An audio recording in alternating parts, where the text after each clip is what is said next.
একটা জিনিস আমাকে বলেন তো, বাংলাদেশে এখন অ্যাক্টিভলি রাজনীতি করতেছে এমন দলগুলোর মধ্যে সবার আগে প্রতিষ্ঠিত হয়েছে কোন দলটা? ইন্টারেস্টিং ব্যাপার হইতেছে, জাতীয় পার্টি, বিএনপি, সিপিবি কিংবা আওয়ামী লীগেরও আগে বর্তমানে রাজনীতি করতে থাকা যেই দলটা গঠন করা হয় তার নাম জামায়াতে ইসলামী। হ্যাঁ, ঠিকই শুনছেন। স্বাধীনতার ঠিক আগে 1970 সালের নির্বাচনে আওয়ামী লীগ অনেক ভোট নিয়ে জিতছিল, এই ব্যাপারটা আপনারা সবাই জানেন। কিন্তু ওই নির্বাচনে দ্বিতীয় সর্বোচ্চ ভোট কোন দলটা পায় জানেন?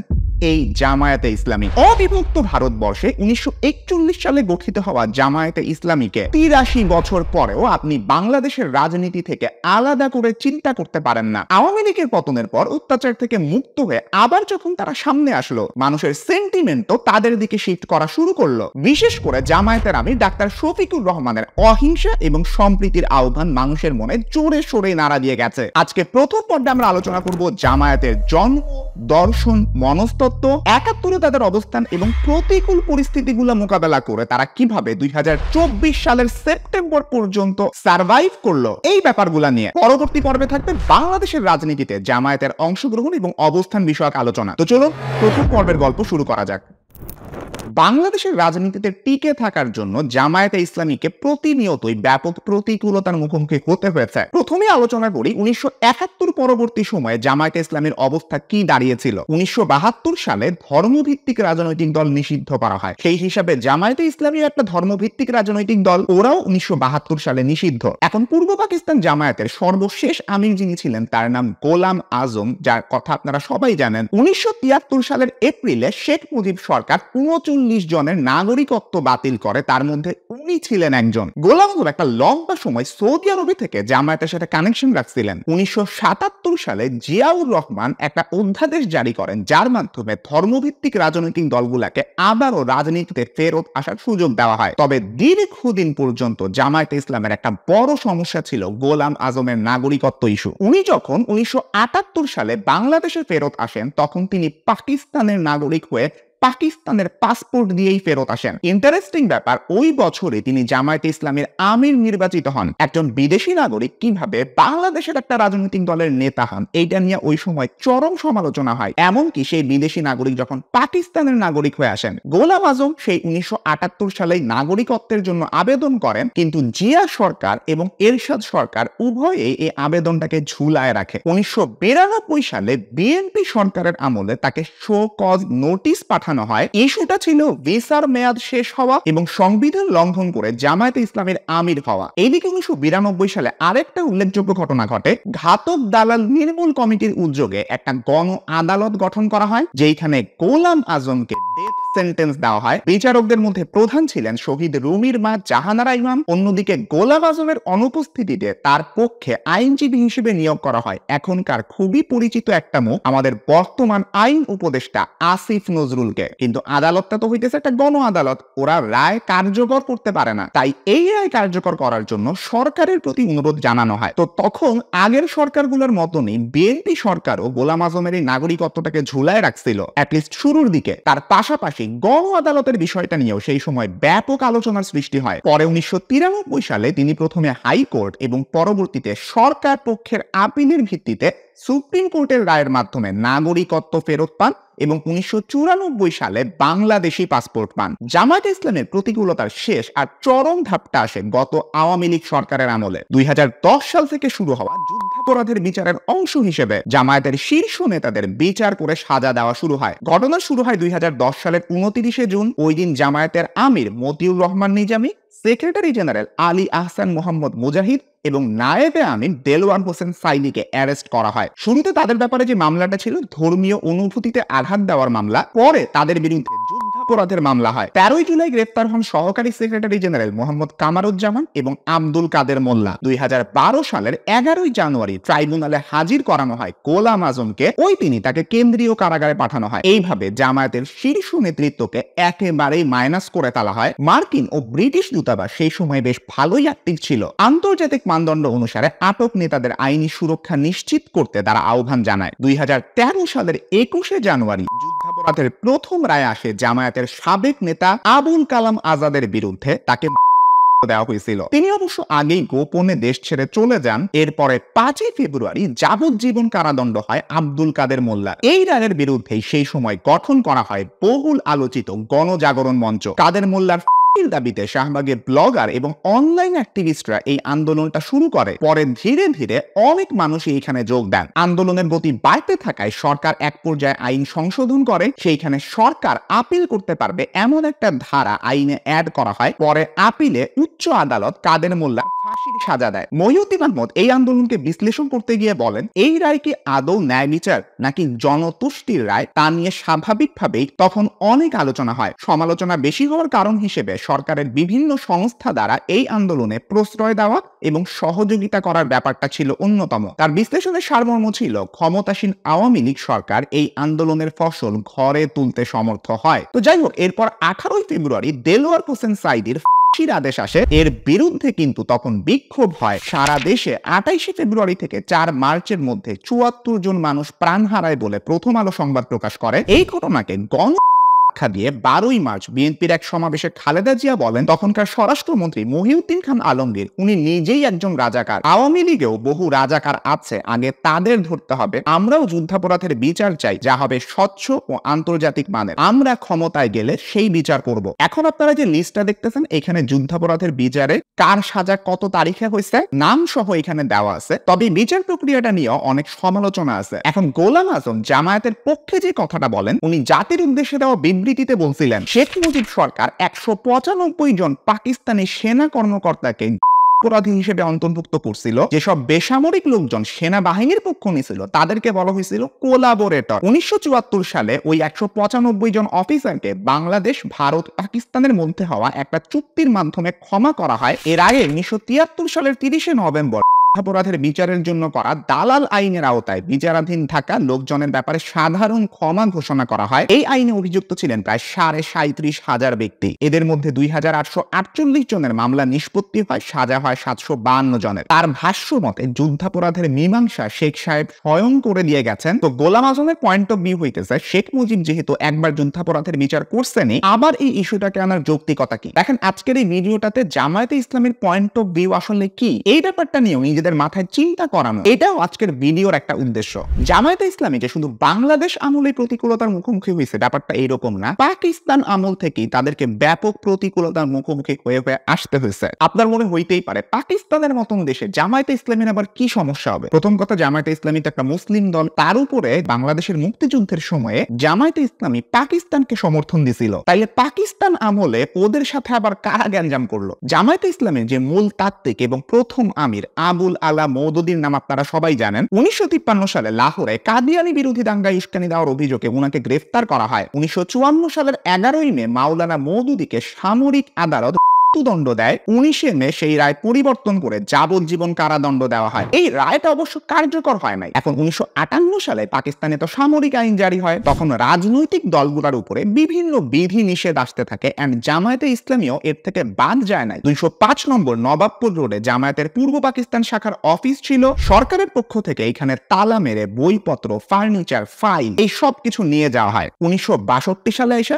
সামরিক আইন উঠা যায়। তখন জামায়াতের নেতারা 1961 সালে পাশ হওয়া মুসলিম পারিবারিক আইনের বিরোধিতা করে প্রচার শুরু করেন। এই আইনে মূলত সম্পদের উত্তরাধিকারের বিষয়টা সংস্কার করা হয়। এর পাশাপাশি ওই সময় তালাক এবং বিয়ের ন্যূনতম বয়স নিয়েও আইন সংস্কার করা হয়। এই যে জামায়াত তখন সরকারের বিরোধিতা করতেছিল, এইটা নিয়ে পাকিস্তানের তখনকার যে প্রধান প্রেসিডেন্ট আইয়ুব খান, উনি জামায়াতের উপরে বেশ ক্ষিপ্ত ছিলেন। এই সবেরই ধারাবাহিকতায় 1964 সালের 6 জানুয়ারি জামায়াতকে নিষিদ্ধ করে মাওলানা মওদুদী সহ কেন্দ্রীয় নেতাদেরকে গ্রেফতার করা হয়। গ্রেফতারের পরে সরকারের দেওয়া চার্জশিটে জামায়াতকে একটা সংগঠন বলা হয়। ব্যাপারটা খুবই ইন্টারেস্টিং। জামায়াতকে একটা সংগঠন বলে আখ্যা দেওয়া হইতেছে সেই পাকিস্তান আমলে, তাও প্রেসিডেন্ট আইয়ুবের সরকারের বিরোধিতা করার কারণে। কিন্তু ওই বছরেরই জুন মাসে ঢাকা হাইকোর্টের যিনি চিফ জাস্টিস ছিলেন সৈয়দ মাহবুব রশিদ, উনি জামায়াত নিষিদ্ধের আদেশকে বেআইনি বলে ঘোষণা দেন। এরপরে আগস্টে গোলাম আজম সহ পূর্ব পাকিস্তানের 4 জামায়াত নেতা জেল থেকে মুক্তি পান। আইয়ুব খান তো জামায়াতকে 2 চোখে দেখতে পারতেন না, এন্ড এই ব্যাপারটা তার ডায়েরিতে উঠে আসছে। 18 ফেব্রুয়ারি 1967 পাকিস্তান কায়েমের পর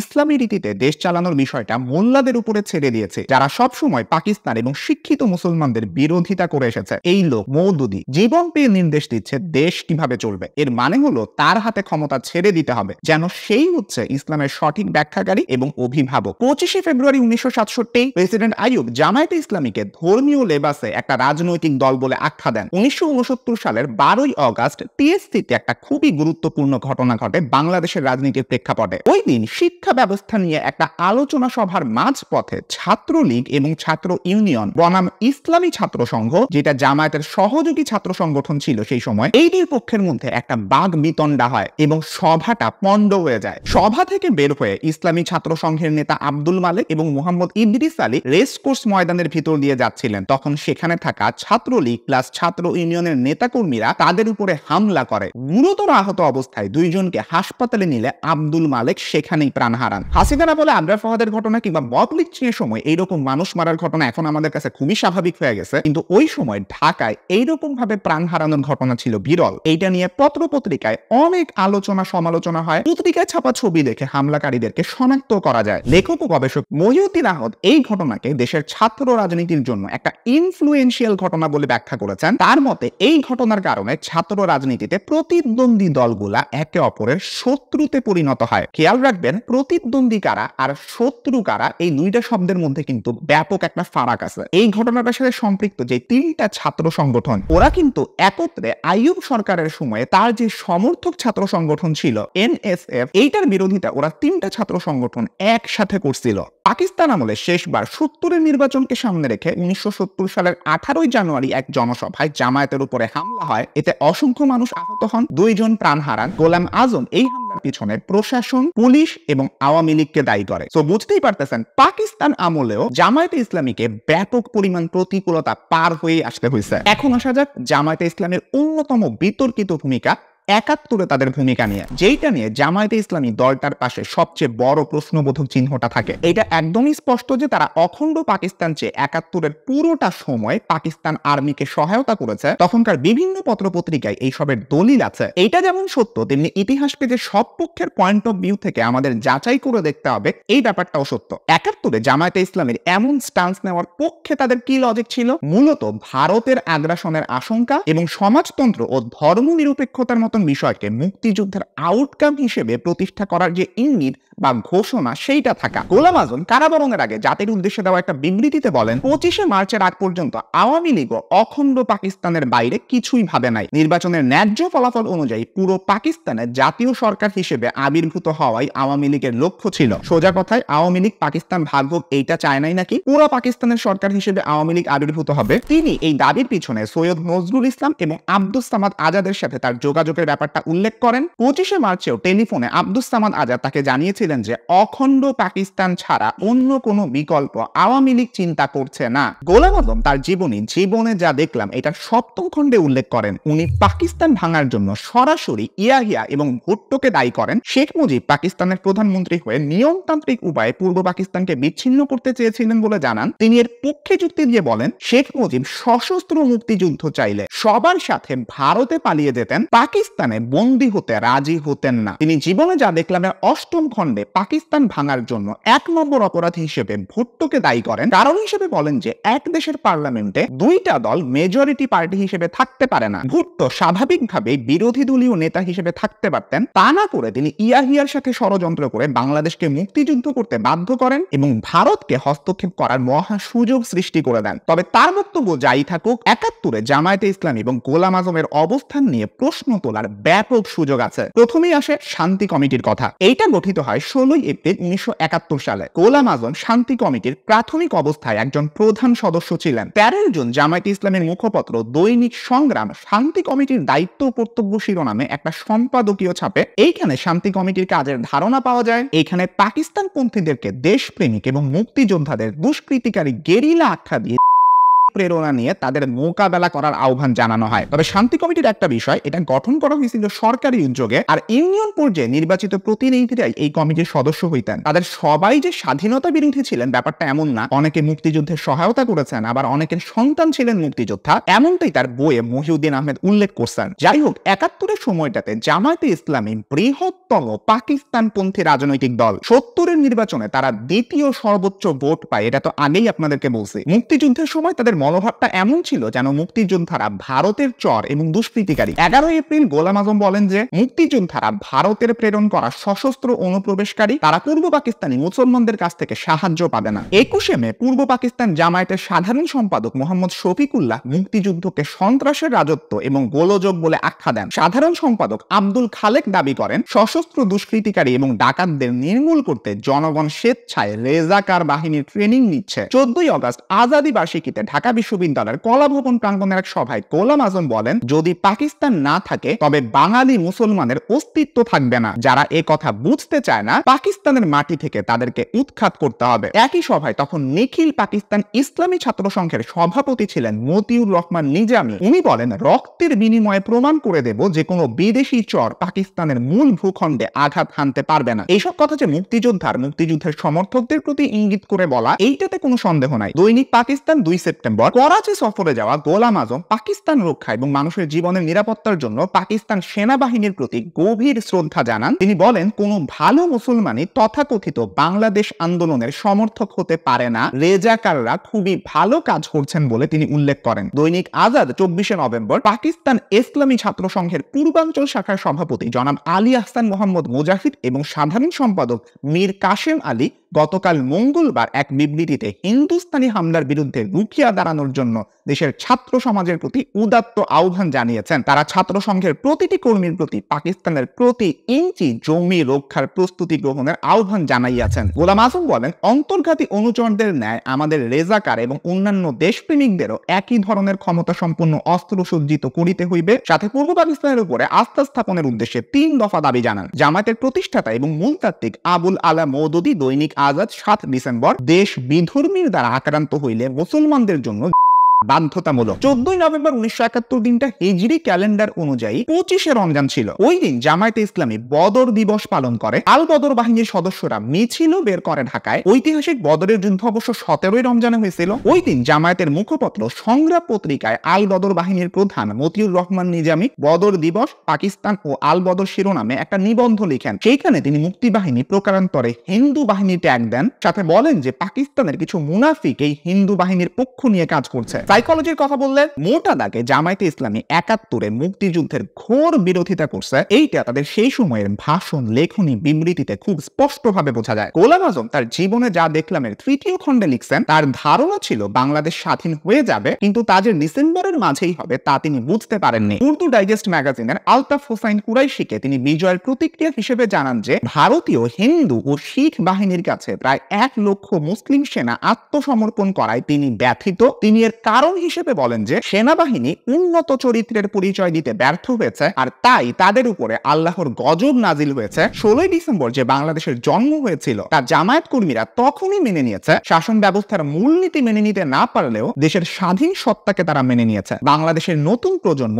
নিশ্চয়ই ১৯৭১-এর ব্যাপারে একটা জবাবদিহি বা ব্যাখ্যা ডিজার্ভ করে। এইবার আপনাদেরকে ২০০৯ সালে নিয়ে আসি। তখন তরিকত ফেডারেশন, জাকের পার্টি, সম্মিলিত ইসলামী জোটের নেতারা সহ ২৫ জন মিলে জামায়াতকে নিবন্ধন দেওয়ার সিদ্ধান্তকে চ্যালেঞ্জ করে হাইকোর্টে রিট করেন। নিবন্ধনটা বাঁচানোর জন্য গঠনতন্ত্র থেকে তখন আল্লাহ ও রাসূল সাল্লাল্লাহু আলাইহি ওয়াসাল্লামের প্রদর্শিত ইসলামী রাষ্ট্র ব্যবস্থার কথা বাদ দিয়ে গণতান্ত্রিক রাষ্ট্র ব্যবস্থার কথা বলা হয় জামায়াতে ইসলামীর ক্ষেত্রে। তারপরেও ২০১৩ সালের ১লা আগস্ট সংবিধানের সাথে গঠনতন্ত্রের সাংঘর্ষিক অবস্থানের কথা ব্যাখ্যা দিয়ে জামায়াতের নিবন্ধনকে অবৈধ এবং বাতিল করে রায় দেওয়া হয়। এইটার কারণে নির্বাচন করার পথ বন্ধ হয়ে যায় জামায়াতের জন্য। এরপরেও তারা গঠনতন্ত্র পরিমার্জন করে দলের নাম চেঞ্জ করে নিবন্ধন ফিরে পাওয়ার চেষ্টা করে, কিন্তু ২০১৮ সালে নির্বাচন কমিশন তাদের নিবন্ধন বাতিলের প্রজ্ঞাপন জারি করে। আবার ঠিক ২০১৩ সালের ১লা আগস্ট নিবন্ধন বাতিলের মতোই ২০২৪ সালের ১লা আগস্ট পতনের ঠিক আগ মুহূর্তে আওয়ামী লীগ সরকার জামায়াত এবং ছাত্র শিবির সহ তাদের সব অঙ্গ সংগঠনকে নিষিদ্ধ করে। এই যে পাকিস্তান এবং বাংলাদেশ